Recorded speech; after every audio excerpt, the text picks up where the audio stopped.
ETV, the state newspaper, the Greenville News, the Island Packet, the Beaufort Gazette, the Sun News of Myrtle Beach, the Herald of Rock Hill, and the Sumter Item present ETV Debates. Tonight, the Superintendent of Education, Democratic runoff candidates.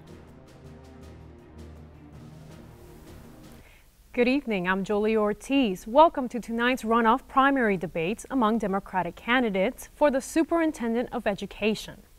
Joining me tonight to ask questions of the candidates, it's Cassie Coe from the state newspaper. Candidates joining us tonight are Tom Thompson of Columbia and Sheila Gallagher of Florence. Before we begin tonight, some ground rules. Each candidate will have 90 seconds to answer the question. And if necessary, I will allow a 30-second rebuttal. We drew names when the candidates arrive for the order in which we will start. I will ask the first question to Dr. Thompson. Dr. Thompson, what makes you the most qualified candidate for this position? That's an easy question. The state superintendent position should be hinged on leadership, the depth of the leadership of the individual. As an educator, I started as a high school math teacher, went on to be a principal of a high school in Winsboro in Fairfield County. I went from there to the State Department of Education. The unit was called the Administrators Leadership Academy, where I provided professional development for other principals and superintendents. I left there and went to the University of South Carolina for 16 years, where I helped to train principals and superintendents there, and left there and went to the South Carolina State University as the Dean of School of Graduate Studies. I now work for Walden University as a specialization coordinator for several PhD programs within the College of Education. So I have about 30 years of leadership experience. I've taught it, I've done it, I've written about it, I've studied it, and I'm asking for the opportunity from the public to now go back and practice again. Ms. Gallagher. Thank you. I have 30+ years as a classroom teacher. I taught in Florence School District No. 1, at McClinigan Junior High School, at Wilson High School, and Williams Middle School. I also had the opportunity to serve as president of the South Carolina Education Association, where my main job was to work with our General Assembly to advocate for our public schools. Also worked with the Education Oversight Committee and the State Board of Education. And I do hold an active teaching license. Great. The next question will be asked by Cassie. Thanks, Jolie. Both of you know that South Carolina standards have to be rewritten. That's part of the task for the next South Carolina State Superintendent of Education. Neither of you have vocally opposed Common Core education standards. So my question is, how would you handle the rewrite of South Carolina's standards, and what role would you play? And Ms. Gallagher, you can start. Well, thank you. The rewrite of the standards, I believe that Common Core were a good set of standards, and I believe that they got a bad rap. Your standards are what helps you go from grade to grade. It is what your teachers use to estimate where they want to start the year, where they want to end the year. But because South Carolina has had such a rough time with these standards, I think we're going to have to bring in our community of education, the teachers, our principals, our superintendents. We also have to involve our parents, and we need to have discussion on what it is they're looking. We also must include the business in this, because this is where we really are trying to train our students for college and or a career related. And it's very important to be sure that we then come back around with a smaller group and begin to write the standards and then send them out and see if this is what we really need to be doing. I think we need to begin with the end in mind, so we get a good picture of where we want to be in this state in terms of the quality of public education. Then we bring all of the stakeholders to the table. That includes, as Ms. Gallagher indicated, teachers, parents, administrators, business people, to have that discussion about the target that we are setting for our school district, and then backwards plan. How do we get there? It requires a collaborative effort on the part of everyone, not only the individuals that I mentioned, but our political system as well. They have a stake in this situation. But we want everyone at the table so that they feel that they have a voice in the establishment of those goals, and that we make sure that we plan to meet the goals that we set to make the public education system here in South Carolina a quality system, not just a minimally adequate system. Cassie? Dr. Thompson, I believe Yes, you ma'am. answer the next question. Both of you have said that teacher pay needs to be better. What is a decent starting salary for a teacher in South Carolina, and how do you attract teachers to this state?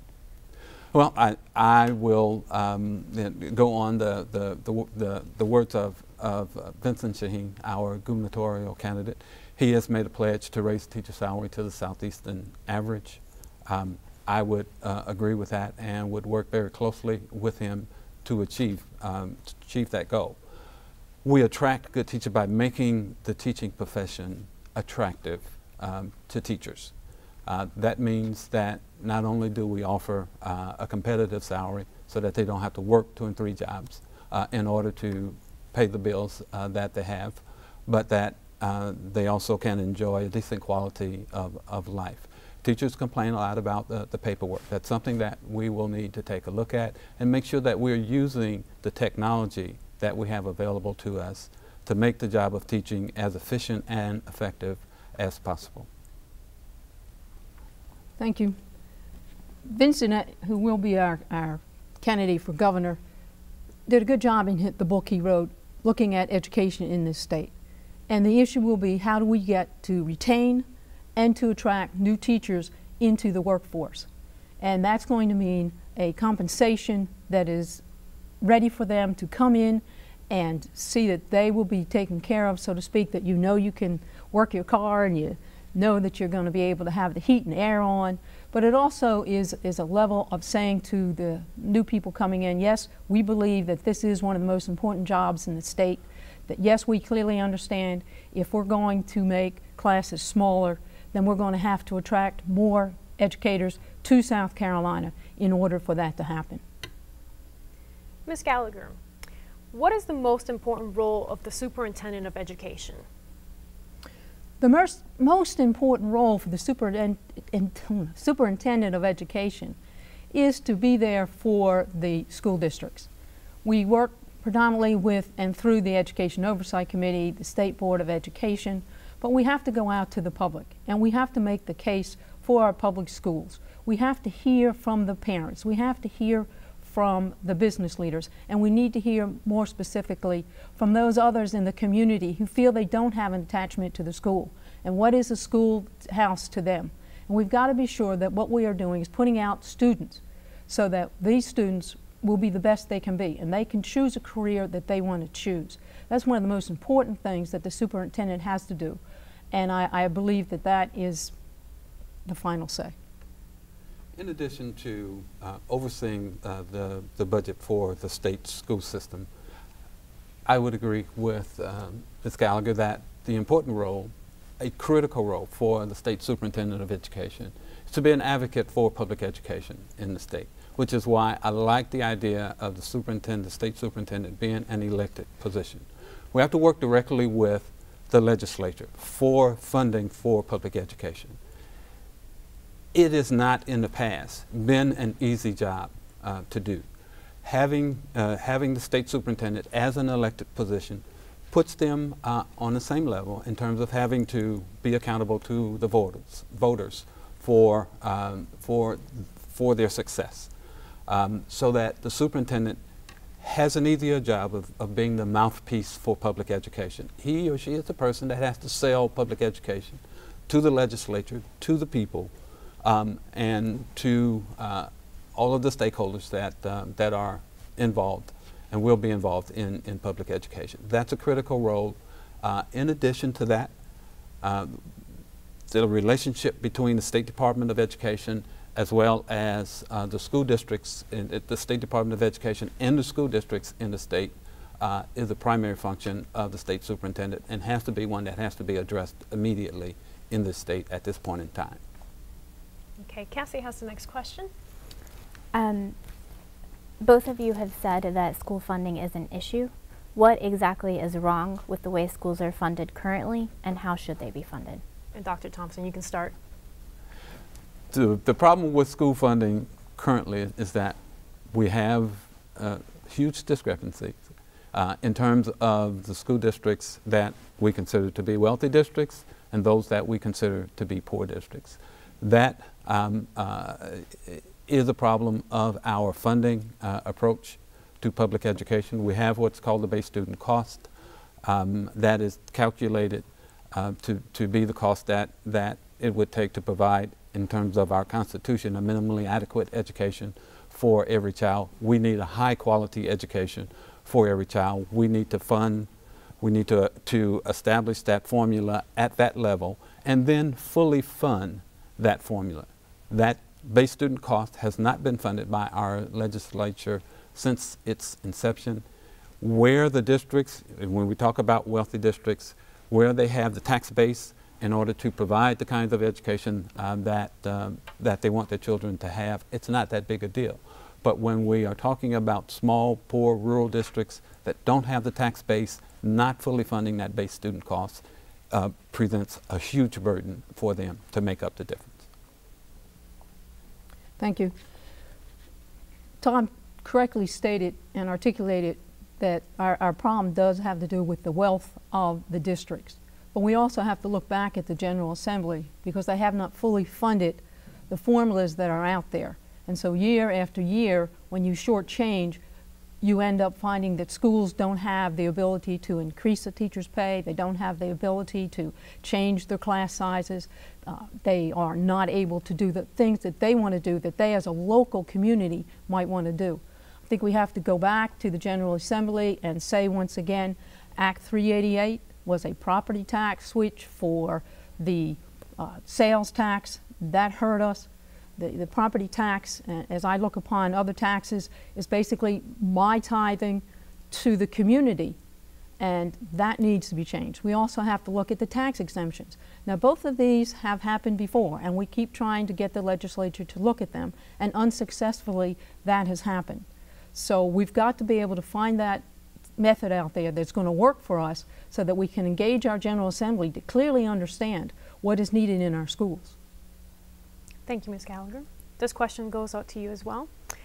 What are your thoughts on the Read to Succeed bill that was just signed by the governor that would hold back struggling third graders and expand access to 4-year-old kindergarten? Very important to increase 4-year-old kindergarten, but it's even more important to understand that reading is fundamental. It is the most important thing that we have to do. But part of the problem when we say that a child will be held back is that we needed to have done something earlier.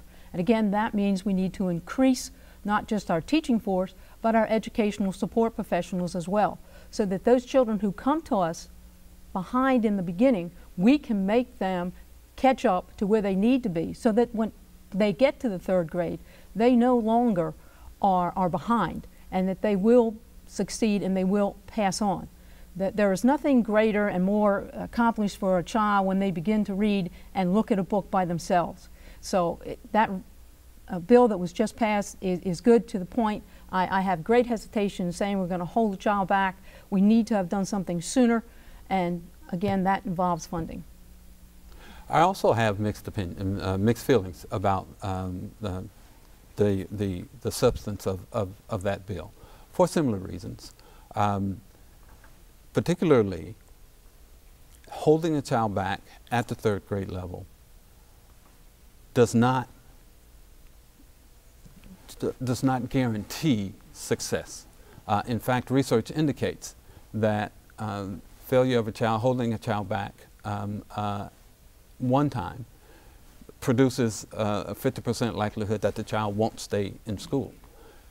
If the child is held back more than once, it's almost certain that the child won't stay in school.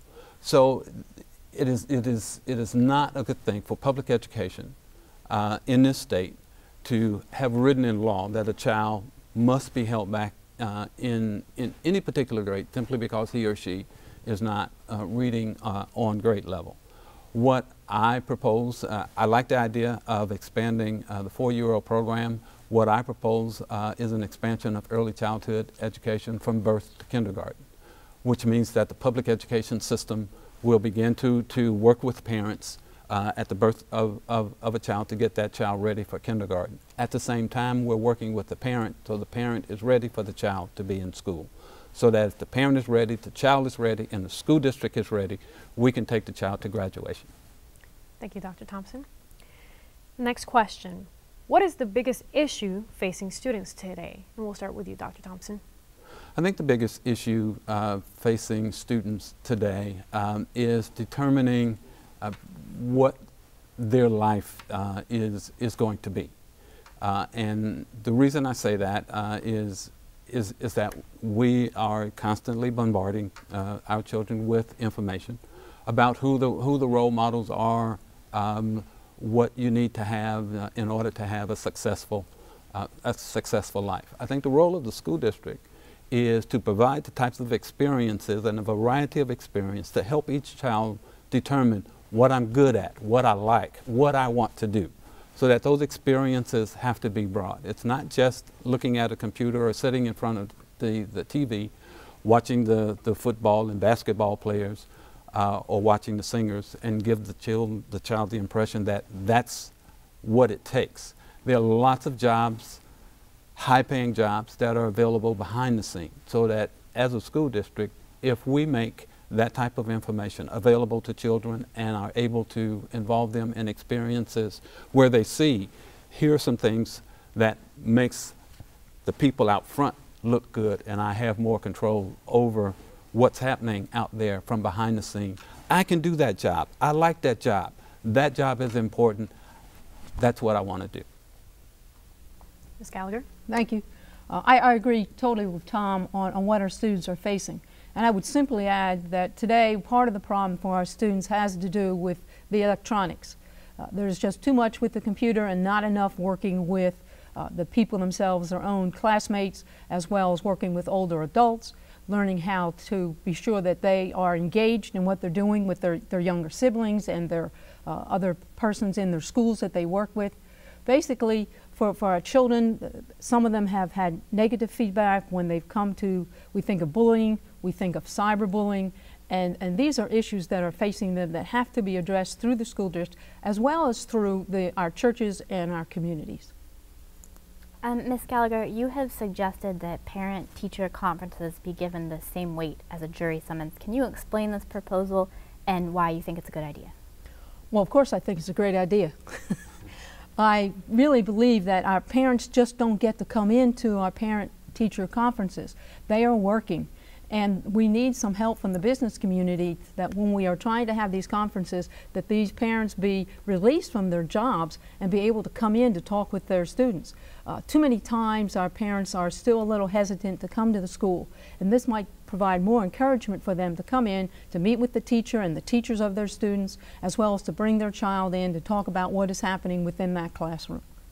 And Dr. Thompson, do you agree with that proposal, or how do you think that parents should be brought? I don't agree with that proposal. That puts the parent in the school on an adversarial level. I don't think that that the school district should have, in the relationship between the school and the district, should be at the parents in the school should be as adversaries. I think that we have to be flexible with parents. I like the idea of allowing parents time off if at all possible, but the school system can also be flexible in terms of when that parent comes in, and sometimes you have to go to the parents' place, meet them on their ground, so that they begin to see that the school and the parents are working hand in hand for the benefit of the children. I think some flexibility is important. And the idea of the conversation is a good one, because that's a level of parent involvement, and we know that when parents are actively involved in their children's education, that the children feel better about school and they do better. We want the parents to also feel good about school, and I don't think issuing them a summons will do that. Okay. And Dr. Thompson, this question goes to you again as well. Neither of you have a lot of financial support compared to the two Republican candidates also in a runoff. So how do you plan to beat either them or the American Party candidate in November? And which Republican candidate would you like to see yourself face? That's a good commercial. Donate money. I appreciate the support. We just have to be aggressive about it. My experience in terms of raising money has been very positive. No, I haven't been that successful in getting it in, but making the telephone calls, making the ask is fairly easy. Getting the money to come in is another issue, so that we have to just have a team that takes care of the back end of it and works with those people who have pledged to make sure that they follow through with their donations. I think the money is out there. I think that the people out there who are interested, particularly in public education, are willing to fund the right candidates. And as far as who the Republican candidate is, it doesn't matter. I'll be ready for both. Ms. Gallagher? Financial contributions are always tough. I believe I've had a pretty good grassroots contribution, but these are the real people. They are able to make a certain amount of dollars contributed to the campaign, and so we made the best use of those dollars. I also believe that we have to get out and hit the road harder. When you're going to make contributions from your Democrats, and there were 4 candidates in the race, it makes it tough to get some of those larger dollars in. As far as the Republicans that are running, either of those candidates, Ms. Spearman or Ms. Satwar, would be fine. Ms. Gallagher, this question is next for you. The Superintendent of Education is elected by the voters. There has been some talk to make this position appointed by the governor. Should this office be appointed by the governor, in your thoughts? Well, Tom did address this a little bit earlier, but I really believe that it is an elected position, because when you are dealing with the legislature, and the legislature or the General Assembly, these are the folks that appoint the State Board of Education and the Education Oversight Committee. So you've got to go out to show that you have demonstrated that you yourself have gotten a win from the people and that you are willing to work for the people. And so I do not believe it should be an appointed position. I think the fact that it's elected gives strength to the State Superintendent of Education. I think that it provides a platform for the superintendent to be the person that speaks for public education in the state. And you need that type of situation for public education. We have some huge, tremendous needs. And having to simply be a mouthpiece for another politician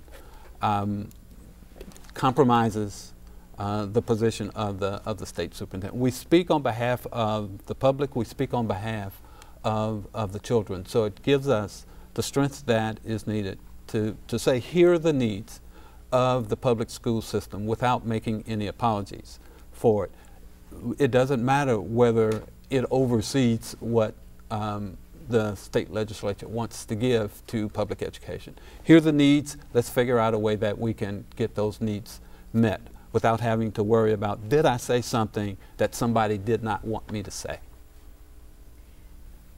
Next question. What would be the first thing you would do if you were elected? And this goes to Dr. Thompson. The very first thing that I would do when I'm elected is to make sure to focus on repairing the relationships between the State Department of Education and the local school districts. Prior to the current administration, we had a very healthy relationship between the superintendents in the local districts and the State Superintendent of Education. The State Superintendent attended the SCASA meetings. There was constant exchange of information, but those relationships have been lost. We are not going to be a strong public education system in this state unless we work together collaboratively as partners, State Superintendent of Education, State Department of Education, and the local school districts. We have to have that kind of relationship to be able to bring the people to the table, to talk about the ideas that we have to solve the problems of public education. Working collaboratively, I think, is the key to solving our problems with public education today. And that would be the first thing that I would do. I'm going to agree totally with Tom that that is going to be very important, because those relationships have gone by the wayside. But the second most important thing was a question that was already referenced, and that has to do with putting aside the Common Core and coming up with the standards that we need.